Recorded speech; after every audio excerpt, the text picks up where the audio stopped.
ہم جس مقدس عنوان کے اوپر گفتگو کرنے اور سننے کے لیے جمع ہیں وہ ہے کہ نبی کریم صلی اللہ تعالی علیہ وسلم اس دنیا میں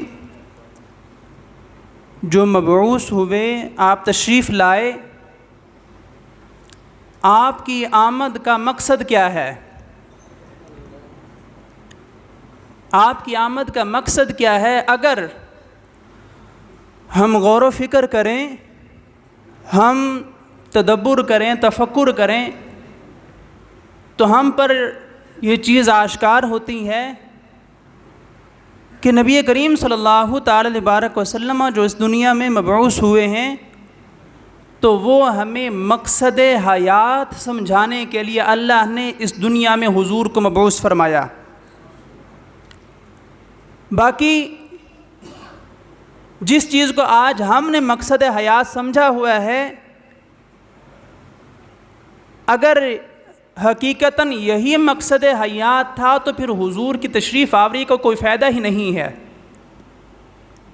اس لیے کہ ہم نے یہی سمجھا ہے کہ ہم نے کھانا پینا ہے، آرام کرنا ہے، اپنی زندگی جو مقررہ ہے اس کو پورا کرنا ہے، اور احکام کی کوئی پرواہ نہیں ہے، حلال حرام کی تمیز نہیں ہے، عبادات کی کوئی تلقین نہیں ہے، بس اپنی مرضی ہے، اپنی زندگی ہے، جیسے چاہیں گزاریں، اور اگر کسی کو کچھ کہا جائے، سمجھانے کی کوشش کی جائے تو جواب ملتا ہے جناب میری زندگی ہے، میں جیسے چاہوں گزاروں۔ اگر مقصد حیات یہی تھا تو پھر اللہ نے اپنے حبیب کو مبعوث کیوں فرمایا؟ لوگ پہلے بھی کھا پی رہے تھے، زندگیاں گزار رہے تھے، آرام کر رہے تھے، اپنا مقررہ وقت پورا کر کے جا رہے تھے، لیکن اللہ نے اپنے حبیب کو اس دنیا میں مبعوث فرما کر مقصد حیات جو حقیقی تھا اس کو آشکار کیا ہے، بتایا ہے کہ تمہارا مقصد حیات کھانا پینا نہیں ہے، تمہارا مقصد حیات اس دنیا میں صرف اپنا مقررہ وقت اس کو پورا کرنا، ٹائم پاس کرنا نہیں ہے، تم ایک عظیم مقصد کی خاطر تخلیق کیے گئے ہو، اور وہ مقصد کیا ہے؟ اللہ رب العزت نے اس مقصد تخلیق کو بھی قرآن میں بیان فرمایا وَمَا خَلَقْتُ الْجِنَّ وَالْإِنسَ إِلَّا لِيَعْبُدُونَ، میں نے جنوں اور انسانوں کو جو تخلیق فرمایا ہے وہ صرف اور صرف اس مقصد کے لیے تخلیق فرمایا ہے تاکہ وہ صرف میری ہی عبادت کریں، إِلَّا لِيَعْبُدُونَ، صرف اللہ کی عبادت کی جائے، اللہ کے علاوہ کسی کو سجدہ نہ کیا جائے، اس مقصد کی خاطر تمہیں جو ہے وہ زندگی عطا کی گئی ہے اور تمہیں تخلیق کیا گیا ہے۔ اور سورہ ملک کے آغاز میں بھی اللہ رب العزت نے مقصد حیات کو بیان فرمایا، پہلے اپنی قدرت کاملہ کا اظہار فرمایا، تبارک الذی بیدہ الملک وہو علی کل شیء قدیر، کتنی برکتوں والی وہ عظیم ذات ہے، تبارک الذی بیدہ الملک، جس کے قبضہ قدرت میں ساری کائنات ہے، ساری سلطنت اسی کی ہے، ساری بادشاہت اسی کے لیے ہے، بیدہ الملک وہو علی کل شیء قدیر، اور وہ جو چاہے ویسے کر دیتا ہے، وہ ہر چیز پر قادر ہے، اسے کوئی بھی نہ کوئی مشورہ دے سکتا ہے، نہ اسے کوئی منع کر سکتا ہے، نہ کوئی روک سکتا ہے۔ جب اپنی قدرت کاملہ کا اظہار فرمایا، اب فرمایا الذی خلق الموت والحیات لیبلوکم ایکم احسن عملا، وہ عظیم ذات جس کے قبضہ قدرت میں یہ ساری کائنات ہے، اسی نے تمہارے لیے موت کو تخلیق فرمایا، الذی خلق الموت، سب سے پہلے تمہارے لیے موت کو تخلیق فرمایا گیا ہے، والحیات، اس کے بعد تمہارے لیے حیات کو تخلیق فرمایا ہے۔ اب اس موت و حیات کی تخلیق کا سبب اور مقصد کیا ہے؟ لیبلوکم، تاکہ اللہ تمہیں آزمائے، تمہیں چیک کرے تمہارا امتحان لے، ایکم احسن عملا، کہ اس دنیا کی رنگینیوں میں جہاں تمہیں بھیجا ہے، کون ہے جو اس دنیا کی رنگینیوں کو بھلا کر اللہ اور اس کے رسول کی اطاعت میں سب سے پہلے نمبر پر آتا ہے، اور کون ہے جو اس دنیا میں آ کر اپنے مقصد حیات ہی بھول چکا ہے اور اس نے اپنا مقصد حیات کسی اور چیز کو ٹھہرا لیا ہے۔ ایکم احسن عملا، تم میں سے کون ہے جو بہترین اعمال جو ہے وہ لے کر حاضر ہوتا ہے۔ تو مقصد تخلیق اور مقصد حیات کیا ہے؟ اعمال میں احسن اقدام کرنا۔ نبی کریم صلی اللہ تعالی وبارک وسلم کے بعثت کے مقاصد میں سے ایک مقصد یہ ہے کہ لوگوں کو اپنی مرضی کے مطابق نہیں بلکہ اللہ کی مشیت اور حکم کے مطابق زندگی گزارنے پر پابند کرنا۔ یہ رسول اللہ صلی اللہ تعالی وبارک وسلم کے بعثت کے مقاصد میں سے ایک مقصد ہے کہ تم نے زندہ رہنا ہے تو پھر بھی اللہ رسول کی اطاعت اور فرما برداری پر تم نے زندگی گزارنی ہے، اور اگر تمہیں موت آئے تو پھر بھی تمہیں صرف اور صرف اللہ کی توحید اور رسول اللہ صلی اللہ تعالی وبارک وسلم کی رسالت پر ہی تمہیں موت آئے۔ تو اس لیے جس طرح ہم غفلت کے ساتھ اپنی زندگیاں گزار رہے ہیں، ہمیں پرواہ ہی نہیں ہے اور ہم نے کبھی سوچا ہی نہیں ہے ہم کون تھے، کیا رہ گئے ہیں، کس طرف جانا ہے، ہماری منزل کیا ہے۔ ہم جنت سے چلے تھے اور جنت ہی ہماری منزل ہے۔ یہ جو درمیان کا سفر ہے، اس کے سبب ہر بندہ جو ہے وہ اپنی منزل تک پہنچے گا۔ جنت سے دو قسم کے لوگوں کو نکالا گیا، ایک کو جو ہے وہ بھیجا گیا، دوسرے کو نکالا گیا۔ اور اگر میں اس پر ذرا رک کر کہوں کہ جو لوگ یہ کہتے ہیں کہ تم نبی کے میلاد کی بات کرتے ہو، کیا قرآن میں بھی کہیں نبی کے میلاد کا کوئی ذکر ہے؟ تو اس اعتراض کا جواب یہ ہے کہ قرآن کو غور سے پڑھنا چاہیے، قرآن کو غور سے پڑھنا چاہیے۔ قرآن نے کیا کہا؟ افلا یتدبرون القرآن، ان کو کیا ہو گیا ہے؟ یہ قرآن میں غور و فکر کیوں نہیں کرتے، تدبر اور تفکر کیوں نہیں کرتے؟ قرآن صرف اس لیے نازل ہوا تھا کہ ہم صبح جو ہے وہ 1 رکوع پڑھ لیں، 2 رکوع پڑھ لیں، اور ہمیں پتہ ہی نہ ہو کہ اللہ نے اس میں ہمیں کیا حکم دیا ہے، ہمیں کن کاموں سے منع کیا ہے، ہمیں پتہ ہی نہیں ہے۔ ہم صرف اور صرف تلاوت کا اعزاز حاصل کر کے خوش ہیں کہ ہم قرآن پڑھ رہے ہیں۔ افلا یتدبرون القرآن، تم قرآن میں غور و فکر کیوں نہیں کرتے؟ ام علی قلوب اقفالھا، کیا تمہارے دلوں پر تالے لگے ہوئے ہیں کہ قرآن کا پیغام تمہارے دلوں میں کیوں نہیں داخل ہوتا؟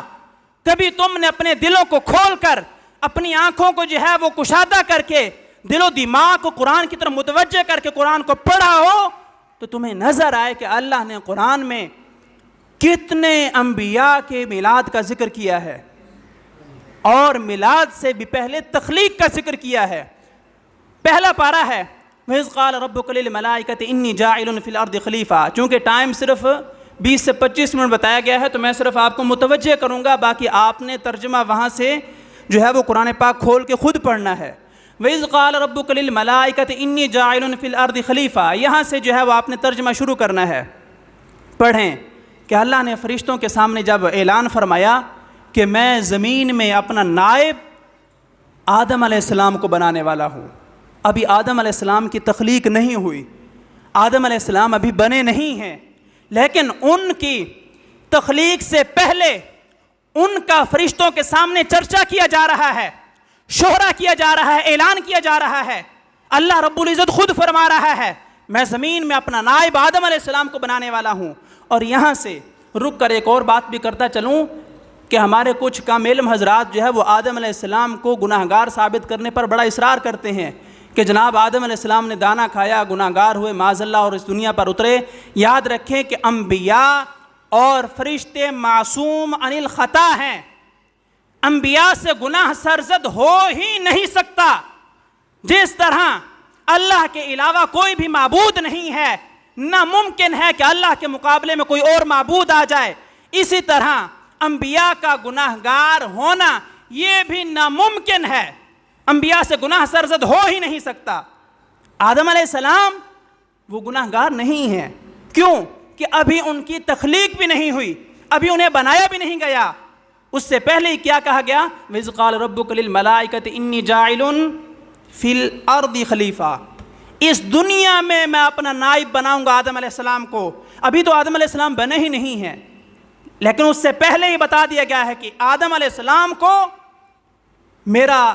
میری خلافت جو ملے گی وہ زمین میں ملے گی، زمین میں اپنا نائب بناؤں گا۔ اور پھر فرشتوں نے جو ہے وہ اپنی معلومات کا اظہار کیا، جب اللہ رب العزت نے فرمایا کہ نہیں، اس طرح بات نہیں ہے، جس کو میں بناؤں گا وہ میری مرضی کے مطابق ہی چلے گا، اور جو میرا فرما بردار ہوگا اور جو مجھے راضی کرنا چاہتا ہوگا وہ میری فرما برداری کے مطابق اپنی زندگی کو بسر کرے گا۔ پھر آدم علیہ السلام کا جسم تیار ہوتا ہے اور پھر اس کے اندر روح پھونکی جاتی ہے، فرشتوں کو ساروں کو جمع کیا جاتا ہے۔ کیوں؟ کہ اللہ کے خلیفے کی ولادت کا ٹائم ہے، اللہ کے خلیفے کی خلقت کا ٹائم ہے، آدم علیہ السلام کی خلقت ہو رہی ہے، آدم علیہ السلام کا جسم تیار ہے اور اس میں روح پھونکی جاتی ہے۔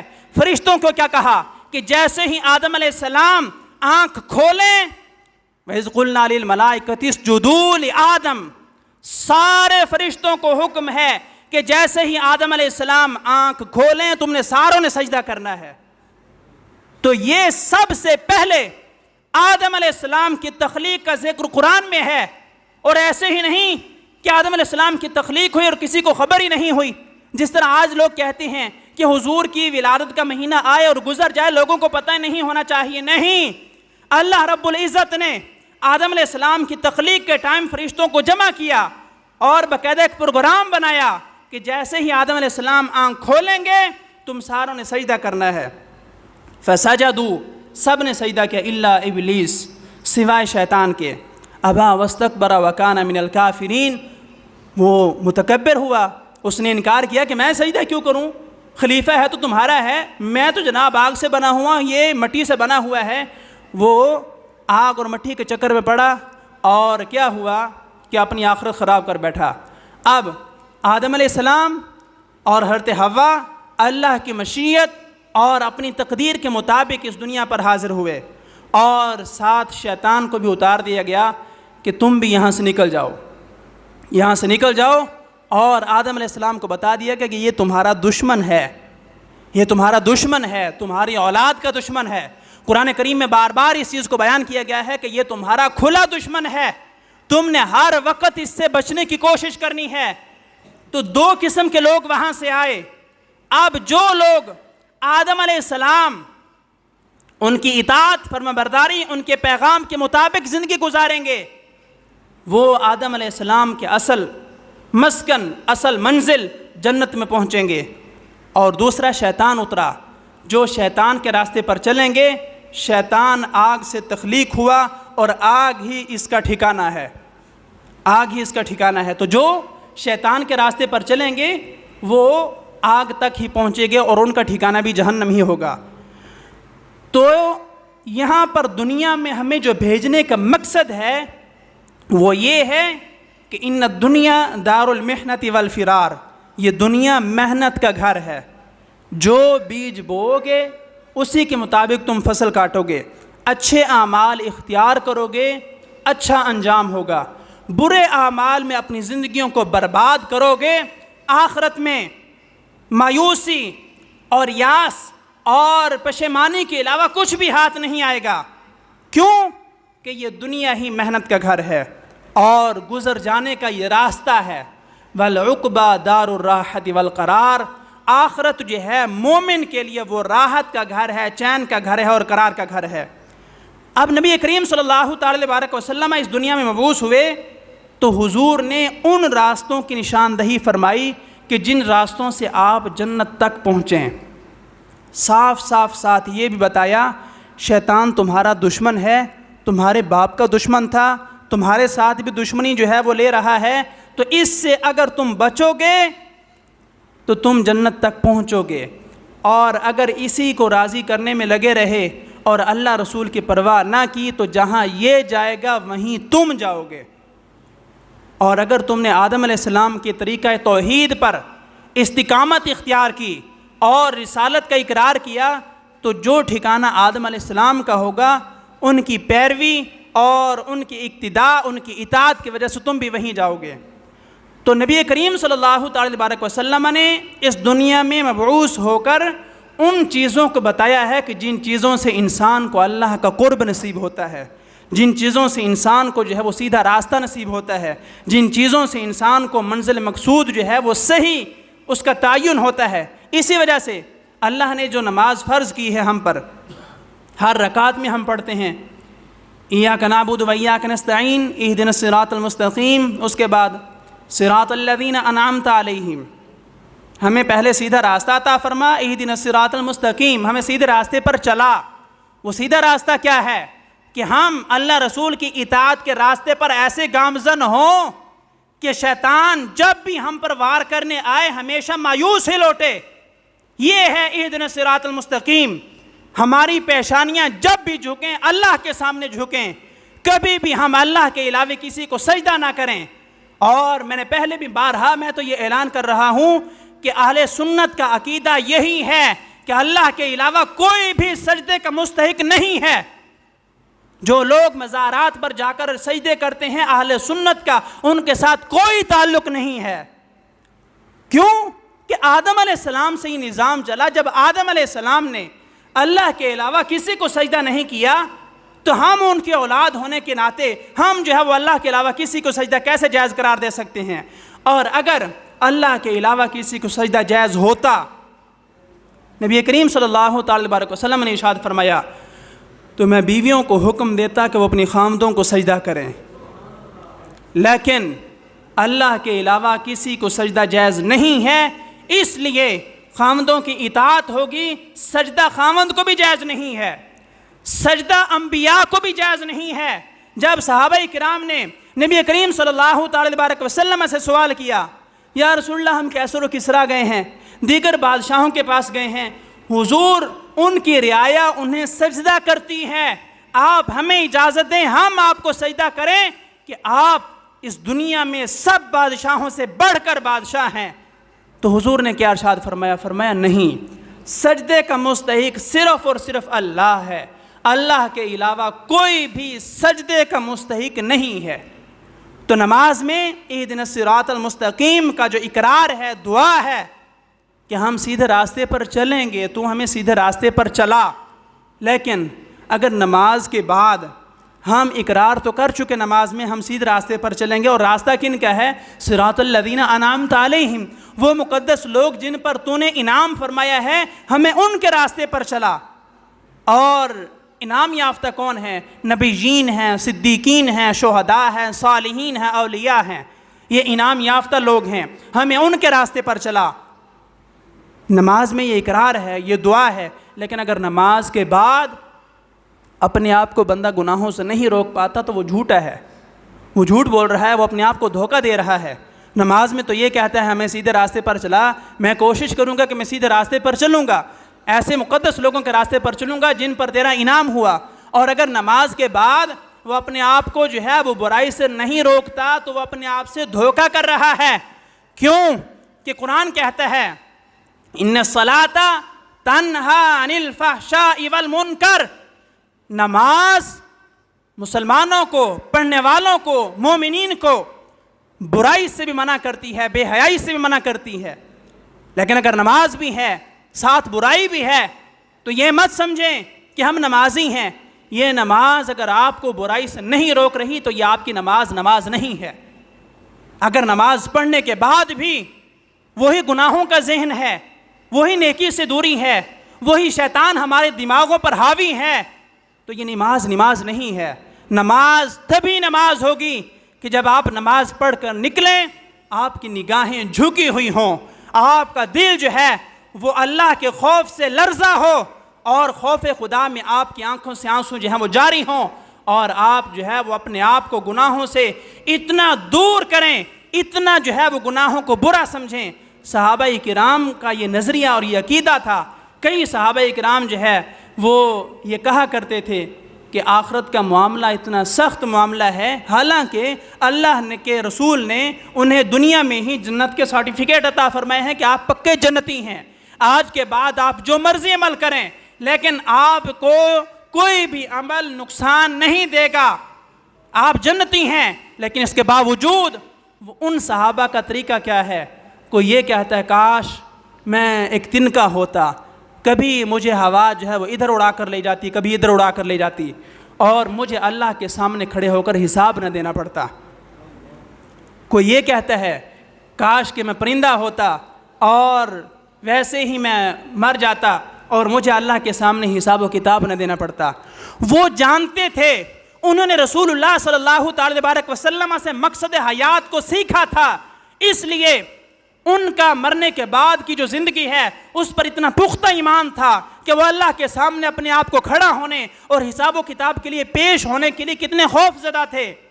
حالانکہ ان کی راتیں سجدوں میں گزرا کرتی تھیں اور ان کے دن جہاد میں گزرا کرتے تھے، لیکن اس کے باوجود خوف خدا کا یہ عالم تھا۔ آج ہم دیکھیں کہ ہماری زندگیاں سجدوں سے بھی محروم ہیں اور جہاد سے بھی محروم ہیں، لیکن اس کے باوجود نہ ہمیں خوف خدا ہے، نہ خشیت الہی ہے، نہ کبھی ہمارے دل جو ہیں وہ کانپتے ہیں اللہ کے خوف سے۔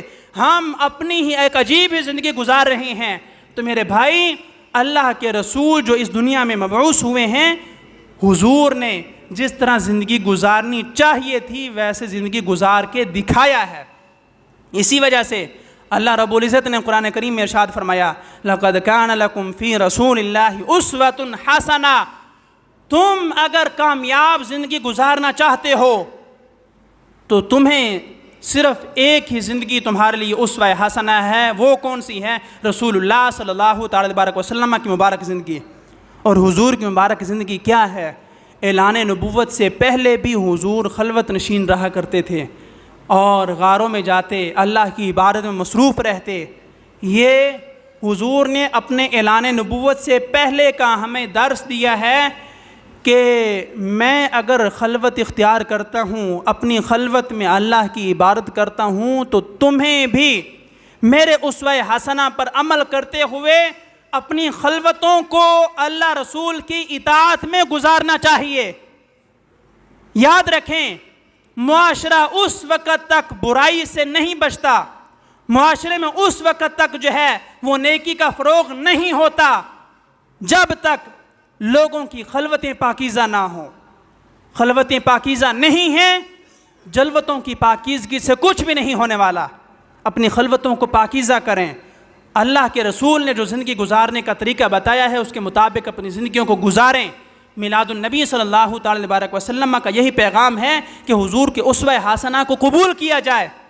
حضور نے دین کو غالب کرنے کی جس طرح ہر وقت کوشش کی اور اپنے آپ کو جو ہے وہ پیش کیا، تکلیفوں کو برداشت کیا، لوگوں کے طعنوں کو برداشت کیا، اسی طرح تمہاری بھی ذمہ داری ہے کہ حضور کے اسوہ حسنہ کو قبول کرتے ہوئے تم دین اسلام کو غالب کرنے کی کوشش کرو۔ لیکن دین اسلام کب غالب ہوگا؟ جب ہم دین اسلام کو کم از کم اپنی ذات پر تو غالب کریں گے۔